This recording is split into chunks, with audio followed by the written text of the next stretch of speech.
चन्दन ब्रह्मआथ' बुंबाय थादों दायो माने प्रमद बर'आलायनो बेबायदि मोसानाया माने बेयो जेननायनि थाखायसो मोसानानै लाखादों होनना बुंदों। जानोबो हायो चन्दन ब्रह्मआथ' आरो भगबान नालाय बियो मिथिगो बांसिन मिथिगो मानसिया बेखिनिखौबो बियो बावबाय कि मानसिया दुखुआव रावबो मोसाया खुसियावसो मोसायो मानसिया दा नंखायनो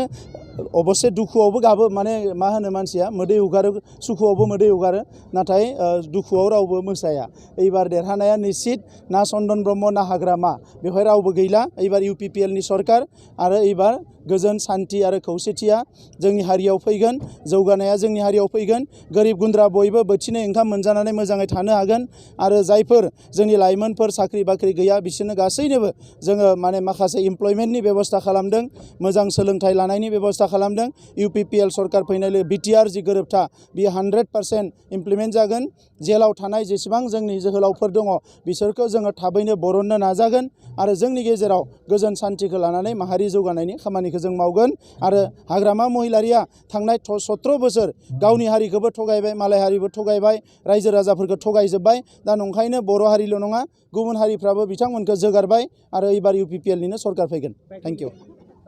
दिनै परिबर्तन रेलि सोलायनायनि मोनसे रेलि बियो माने उदालगुरि जिल्लानिफ्राय जागायबाय